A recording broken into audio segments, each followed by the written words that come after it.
a very deep level, so we really appreciate your engagement. Karibu sana. Thank you very much, Hesbon, the chair of ISPAC, Professor. We can't hear. Can you hear me now? Team. Omolo, can you hear me? I can hear you, Mwakazi, but I'm struggling to hear Mheshimiwa Ndindi.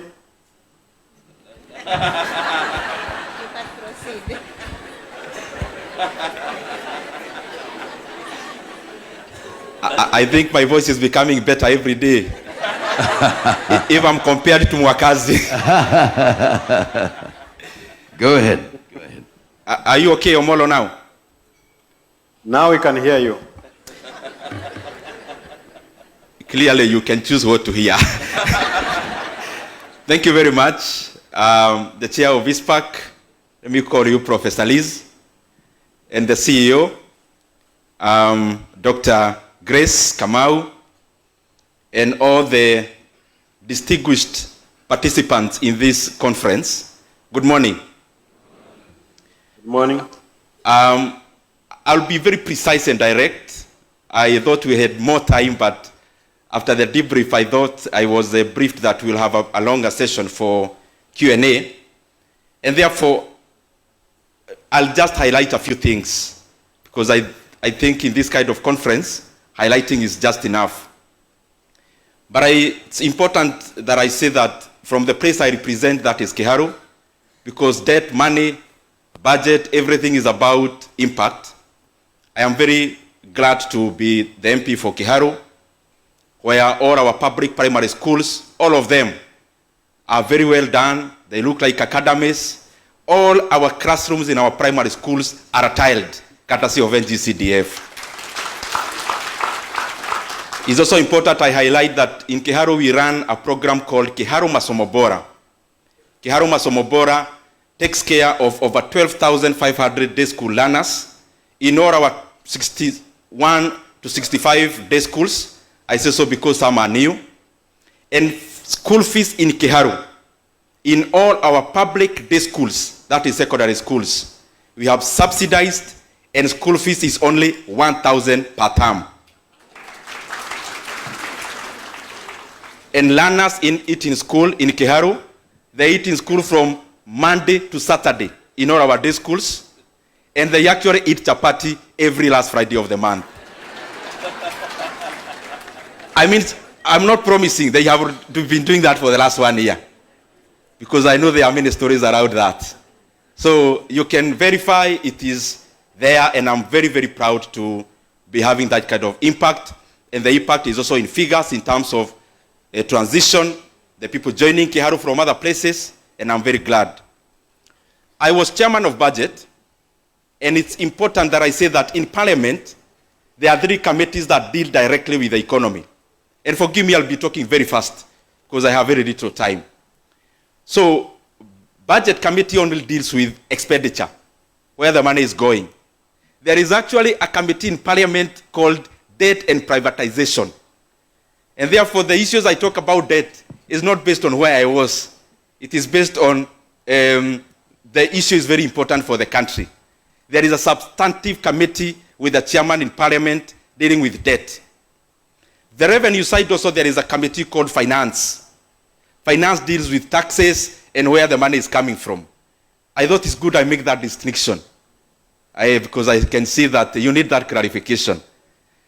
Now, going direct to the numbers, I have listened to my brother from the National Treasury. And in this kind of a conference, we don't come here to see who wins the debate. From my perspective, we come here to see how we can lay a good basis for our economy. Any part we can play, whether positive criticism or actually doing it, is welcome.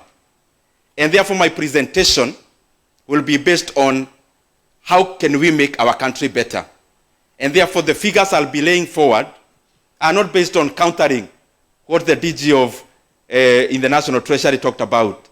It will just be because if we just let one voice proceed, we may end up believing it to be true. So it is important we give all the divergent views with the hope of finding a good basis for the welfare of our country. And I will start here because I listened to him, so that even as I give my figures, we have the right perspective. He talked about debt in our country.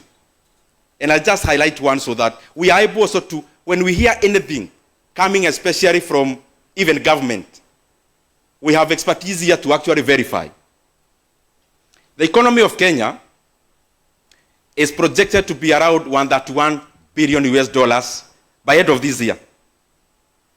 That means it's allowed 60.9 trillion, thereabout. The debt in Kenya is 12.5 trillion now. So when we talk about debt to GDP ratio, we must never massage the denominator. Because you can just take your calculator now, tell me 12.5 divided by 16.9, whether it is 64% as he presented. It is actually over 70% debt to GDP ratio. So it is important we, as Kenya, we be very factual with our data, so that when we report figures that has GDP in it, we don't massage GDP, either inflate it or whatever, to give us the right parameters that we need. Let me go back to my presentation. In 2003, when President Kibaki took over, the debt in Kenya was 600 billion Kenya shillings.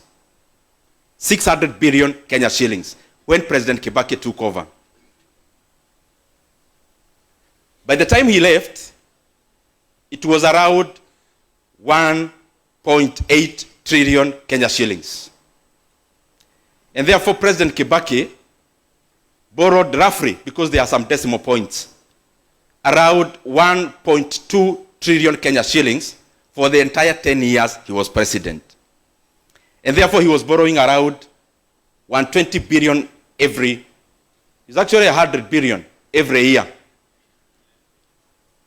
When President Uhuru Kenyatta took over, the debt was 1.8 trillion. In 2022, the public debt in Kenya was 8.7 trillion Kenya shillings. And therefore, he borrowed around, we can say 7 trillion. So in every year, he was borrowing roughly 700 billion shillings. There is a reason I'm giving these figures. The current administration, when it took over, the debt was 8.7 trillion Kenya shillings. Now, as we talk with you today, the legal debts, because there are others which I'll talk about, the legal debt is 12.5 trillion Kenya shillings. And therefore, in that span of less than 3 years, Kenya has borrowed 3.8 trillion Kenya shillings.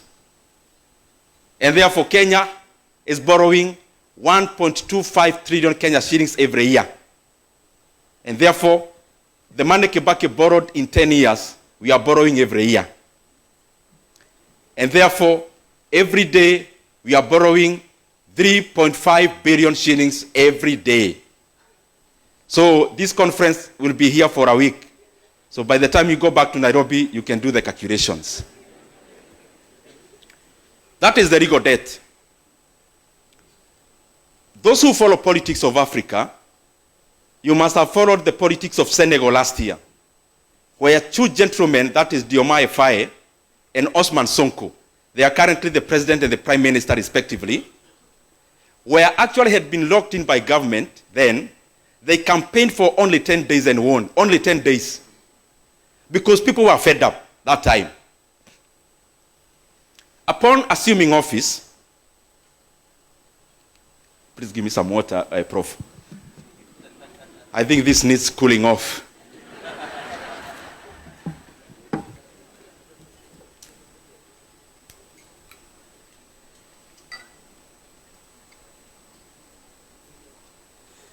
Thank you very much. Thank you very much. Upon assuming office in Senegal last year, they realized that the government of President Macky Sall in Senegal had borrowed between 7 to 13 billion US dollars of the book. What is of the book? There is a register the DG in the National Treasury is referring to.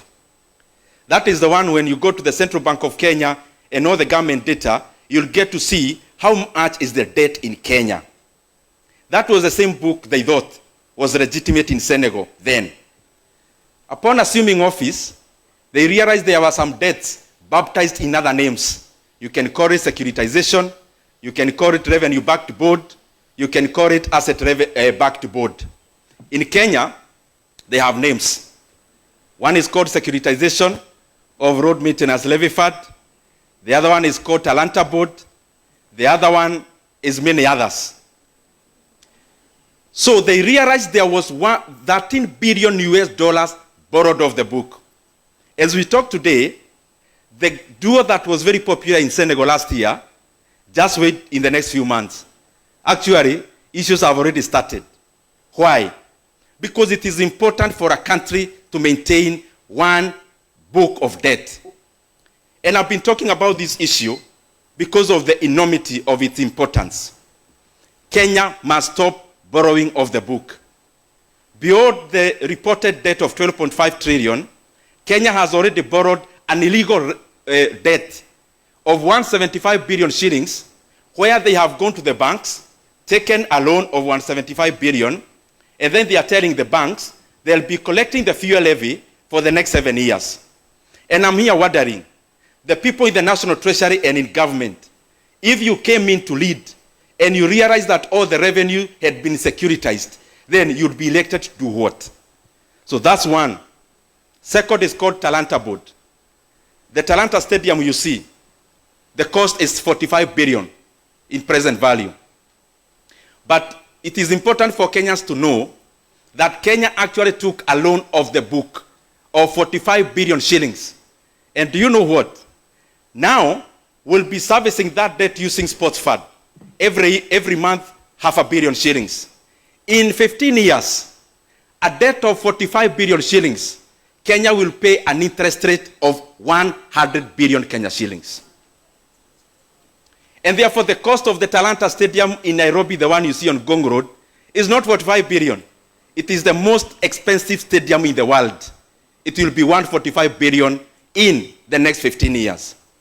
So I've been requesting the people who are dealing with our debt, no one anakuzuia kukopa, but please let us maintain, as we have done in the past, only one book of debt. And this issue, again, was just discovered in Kenya last year. Actually this year, 2025, since independence, we have never done securitization. We have never done those kind of boards. It is important that when we get a squeeze on the normal borrowing, let us not expose Kenya by opening other secret, illegal books of loans. Policy, the issue of policy. I'm just going top line. As you realize nowadays, the fiscal policy in Kenya has now been hijacked by debt. And this is how. The reasoning of the National Treasury, they are my friends, some are doing their best. The fiscal policy in Kenya currently is only addressing one issue, to the detriment of the others. Why? If you look at both fiscal actually and monetary policy, if you look at the issue of interest rate, we keep seeing the CBR is coming down. But if you look at the rating to the private sector, it's decimated. It is either stagnant or going down. So to whose interest is the interest rate in Kenya going down? It is basically because of domestic debt service. And that is why you see now the composition of debt in Kenya, and everything has ramifications. Previously, we are 50-50, that is domestic and foreign.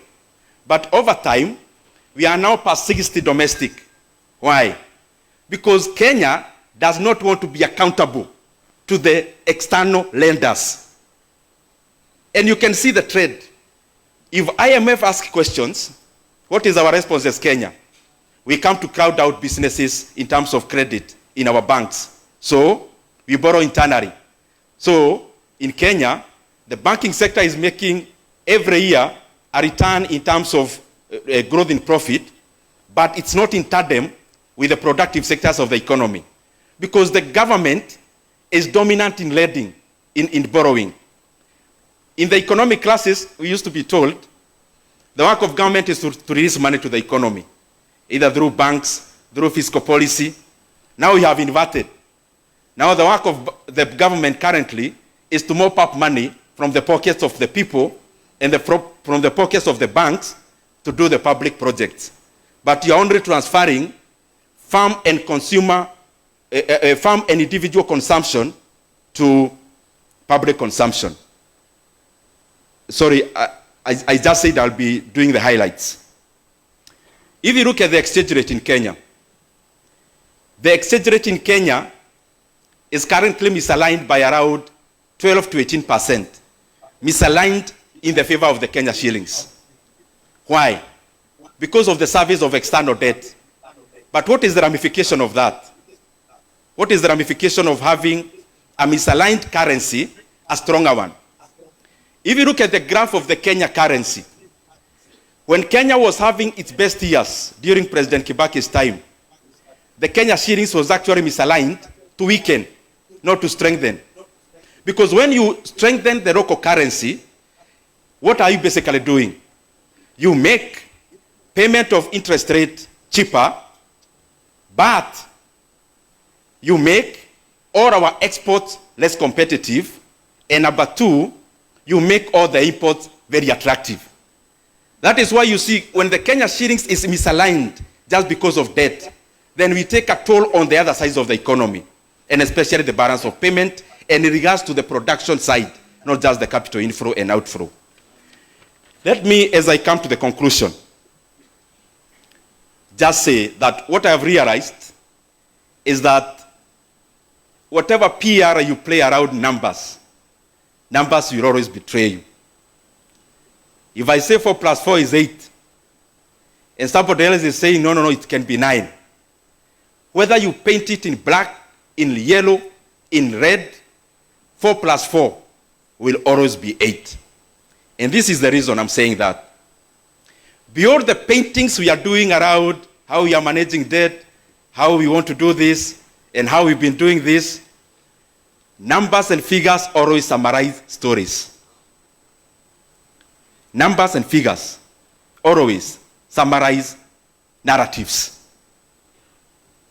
Now, let me go back to the same regimes I talked about so that you compare by yourself. And you tell whether the policies now, the fiscal policy, because everything is boiling down to debt, is working or not. And I'll use the figure that encompasses everything, which is the GDP growth. GDP growth takes care of exchange rate, balance of payment, everything else. President Mwai Kibaki took over the economy of Kenya when the GDP in Kenya was 19 billion US dollars. By the time he left, I'll actually give 3 years just to accommodate everyone, because currently we are in our 3rd year. 19 billion US dollar was the economy of Kenya when President Kibaki took over in 2002, 2003. In his first 3 years, up to 2005, the GDP of Kenya was 26 billion US dollars. And therefore, the growth in 3 years was 36%, just taking this and use at the base. It was 36%. When President Uhuru took over in 2013, the GDP of Kenya was 61 billion US dollars. In his first 3 years, the GDP of Kenya was 74 billion US dollars. And therefore, the economy of Kenya by then grew by 21% in 3 years. Now, the current administration took over when the GDP of Kenya in almost 2023, 2022 was 114 billion US dollars. We are projecting the economy of Kenya to be 131. We are not already there because it's by the end of the year. But the projection by the end of the year, it will be 131 billion US dollars. So if you do the math in dollar terms, that is 14.9%. Now, all of us, most of us here, did NEC exams, which was out of 100. And for you to do CPA, I think most of you got A's in many things. So for us to come closer home and NEC, let's multiply by 2 so that we see. Because our mentality is NEC, even me. I mean, everything I mark is about NEC. So if you times by 2, that exists by 2, that comes to around 72%. In NEC, what is grade is that? What is 72% in NEC? Isaidieni tafadhali, nyinyi watu wa CPA. What is 72% in NEC? Anyone who did a NEC exam lately? Especially this is a KCP, KCSE. I think over time it was an A or something. Now, 21 times 2 is 42%. What is 42% in terms of NEC? That is, after Kibaki, that's the one that was following. Currently, after 3 years, it is 14.9%.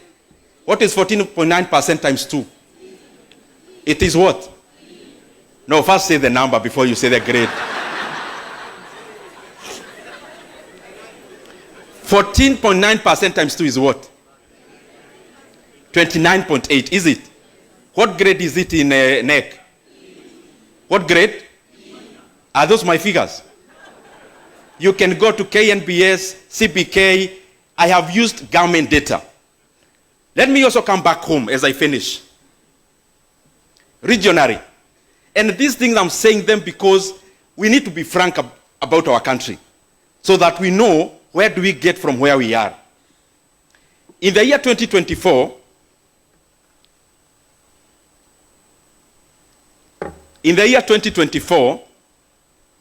Kenya grew by 4.7%. I've tried to take many sources and average them. World Bank, UNDP, Kenyan figures, and average them. So the Kenyan GDP grew by 4.7% last year. How did our neighbors fare? Uganda grew by 6%. Tanzania, I have actually taken all the sources and averaged. Tanzania grew by around 6.1%. Rwanda grew by over 8%. So I am talking about this so that Ethiopia grew by around 7%. So we need to know, when we reflect about what we are doing in Kenya, beyond the story we are giving, we need to look at the underlying. The other day I heard Kenya was to be closed for celebrations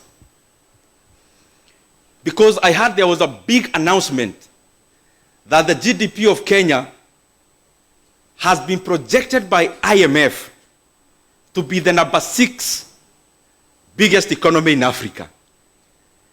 And I actually thought we are going to have a national holiday to celebrate. But these are the facts. In the year 2021, listen to me carefully. In the year 2021, the GDP of Kenya was 109.88 billion US dollars. I'll give in dollar terms because even that celebration was in dollar terms. Kenya, listen carefully. In 2021, Kenya was the number 6th largest economy in Africa. In 2022, the GDP of Kenya was 114 billion US dollars. In 2022, during election year, Kenya was the number 6th largest economy in Africa. In 2023, we already had a new government by then. Out of the mismanagement of the currency, in dollar terms, the economy of Kenya went to 109 billion US dollars in 2023. That is the point where Kenya became number 7 after being overtaken by Ethiopia. In 2024, the economy of Kenya persisted to be number 7 in the world at around 120 billion US dollars. So this year, we are now coming to number 6 again. You know, a guy who can come, demolish your permanent house in a village, demolish deliberately. After demolishing because he has money, then calls a village to join for Harambee, and he volunteers to build your house. But instead of building the Mawe house you had, the permanent one, he builds you a Mabati house, and he wants the whole village to hail them as a very benevolent leader. Because Kenya was number 6, largest economy in 2021, in 2022, so returning it to where it was, is that a cause of celebration? Thank you, thank you. Thank you very much. Can I get a minute? Omolo. Yes, yes. Yes. And that is the reason why Omolo, most of the projects in Kenya, I mean, just try to have your mind go across the country. Look at any project you can identify. I've talked about debt in Kenya. We are borrowing 3.5 billion every day. I've talked about the illegal debts in securitization, Talanta Board, and the rest. They actually are in the plan of securitizing your housing levy for the next 10 years. So they want to take a loan, and the security will be your housing levy. So the government that will come will realize the housing levy was already collected for the next 10 years. But that's not the point I had. The point is this. Of all the projects you know happening in Kenya now, starting with one that we are celebrating, Rironi Mau Summit, it's not part of the debt. It's also not part of the illegal debt. It is another issue. It is your pension money through NSSF that is building that road. So it is not the borrowed money I talked about. It is also not the illegal boats. It is also not the securitization. It's also not your taxes. Talk about a project like Nyota. You must have heard every government official talked about Nyota. It's also not Kenyan money. It's World Bank money. The expansion of Pangani, Muthaiga, Kiambu, Duberi Road is also not your taxes. That is Chinese money. The smart city project happening in Nairobi is also not part of your taxes. That is South Korean money. Any project you may talk about, even Talanta Stadium, is also not part of the debt I talked about, is also not part of your taxes. That is an illegal debt. So the question I have, and the DG I'm sure is listening, where are you taking the money you are borrowing? And where is then the taxes going? Because you'll tell us about budget support. Which budget support?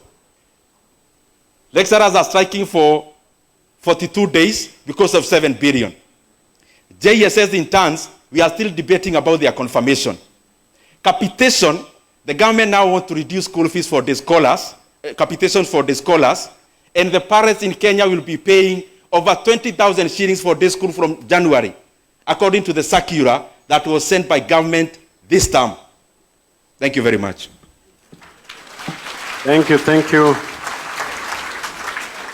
Thank you, thank you, Mheshimiwa. You brought out thought-provoking points that